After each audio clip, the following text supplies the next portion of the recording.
Thanks for joining us on this special edition of ABC24 News. I'm Kevin McNamara.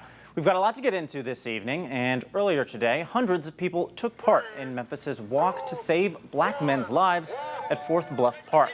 Memphis Mayor-elect Paul Young and Memphis Tigers head coach Penny Hardaway were there to support.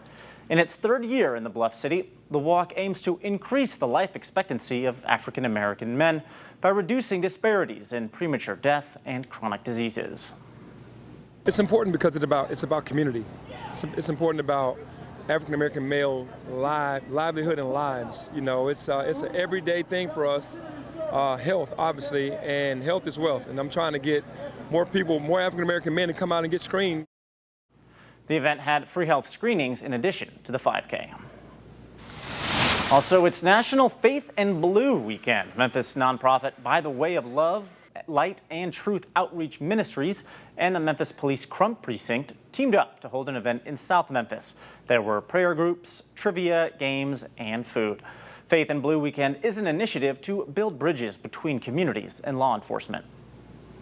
We're tired of all this crime and violence, and so we wanted to have a program that showed that we're not afraid of you all, and don't y'all be afraid of us.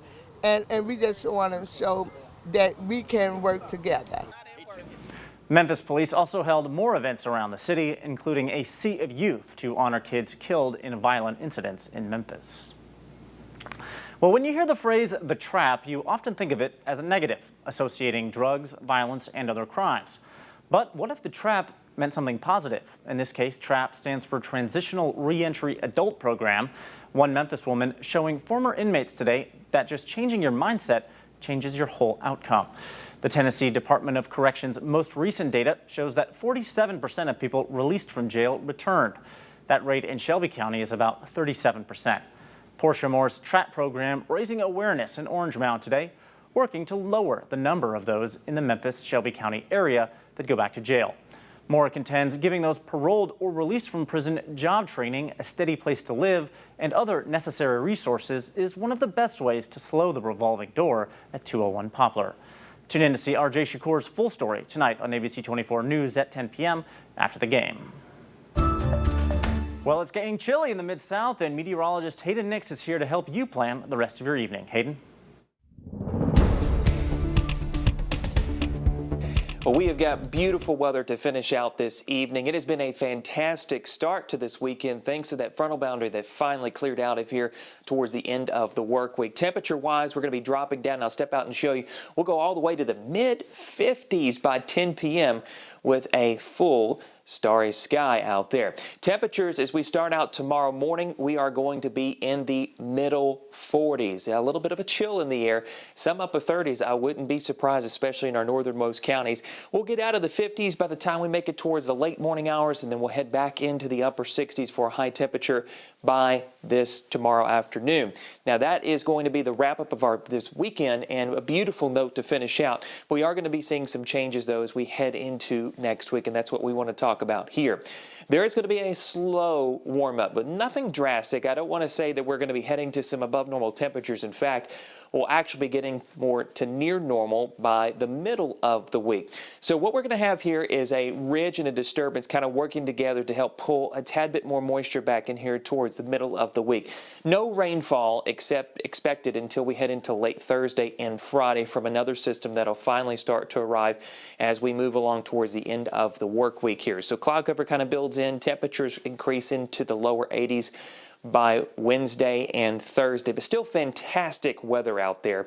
Then here comes that system. Frontal boundary is going to be lagging in behind it, and we expect maybe a few light showers out of this. Nothing in the way of severe weather. I don't even see any hints or signals of that, thank goodness, but some passing showers expected. But hopefully, if the timing works out, we should have everything out of here before Friday night football weather, but the fields may be on the wet side with those showers moving through, but nice weather nonetheless as we finish out and going into next weekend with more fall-like weather. In fact, we expect with our 8 to 14 day outlook an increase in confidence that cooler than normal weather is going to continue to be a trending pattern here. And beautiful weather for that note for the annular eclipse that's going to be taking place. Yeah, we're not going to be in the direct path of the eclipse where we're going to see more of the sun covered up, but for Memphis itself, itself, I'll step out and show you, will be in the 60 to 70% range. So just make sure that you're not looking at the sun with just plain sunglasses, but we'll have some of those special approved sunglasses that will help you be able to see a little bit of that partial eclipse that'll happen here. Back to the top of the forecast tonight, we'll be in the 30s and 40s, again upper 30s, not near freezing. Tomorrow's forecast, gorgeous weather out there with those 60s all across the board from western Arkansas into western Tennessee. Then your 7-day forecast shows that slight bump into the lower 80s, then we'll go to the mid 60s by next weekend. All right, thanks, Hayden. And South Memphis residents beginning their latest efforts to restore the T.O. Fuller Park as they hosted the Fuller Festival this morning. The festival included a free concert with various artists, and there were also guest speakers like advocate Rico Dukes, who is the son of Black Panthers founder Huey P. Newton. The president of Friends of T.O. Fuller, Coleman Thompson, talks about the importance of the park. Man, it means a lot to me. It's emotional, and it'll carry you for a lifetime. You know, and we just want to be preserved, and we are not going to. We're going to preserve this thing and keep it going on for generations to come. T.O. Fuller Park is the only state park within city limits. Well, the Shelby County Board of Commissioners keeping you healthy this evening by partnering with community leaders to host a health fair. The event took place this morning at Impact Baptist Church in Fraser. Leaders took the time to address the health crisis in the community. The fair also featured screenings for blood pressure, dental health, and diabetes. Health is so important because health is wealth, and the people in Fraser, we're a lower income community, and so they don't have the access to get to clinics and hospitals, as she said, or insurance. So we're bridging that gap to make sure we close the gap between social economics and health. It should be equal. There were also cooking demos, fitness fun, kids corner, and giveaways. Well, ABC24 is listening to your community concerns, and we are seeking solutions for problems in our city, asking who you want to hold accountable. We are visiting different neighborhoods, and Hickory Hill, you're up next. Let's Talk 24 is happening Wednesday, October 18th at New Direction Christian Church from 5:30 p.m. until 7:30. It's located at 6120 Winchester Road. To register, scan the QR code on your screen or visit abc24.com for the registration link. If you live near Hickory Hill, you are welcome to join.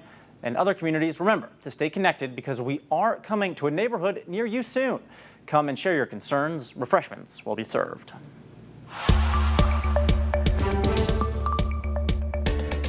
In your national headlines tonight, President Joe Biden pledged support for Israel after a string of attacks from Palestinian group Hamas. Israeli authorities say at least 200 people have now died and more than 1,000 are injured. Israel confirming Hamas has taken soldiers and civilians hostage. Palestine says Israeli counterstrikes killed almost 200 and wounded 1,600 people in Gaza. Israel has the right to defend itself and its people, full stop. And my administration's support for Israel's security is rock solid and unwavering. The White House says it's tracking the situation closely, and President Biden is staying in close contact with Israeli Prime Minister Benjamin Netanyahu. Well, if you're planning to use the old bridge for any reason this weekend, think again. Southbound will be closed at Bridgeport in Arkansas, and northbound will be closed at South Parkway in Tennessee. You can take a look at this map now. The Crump interchange itself will have some accessibility still, similar to what has been in place already. But again, you won't be able to get on the bridge. So I-40, the new bridge, it will have to be if you're planning to travel to or from Arkansas here into Memphis. Thank you for watching. We'll see you tonight on ABC24 News after the game.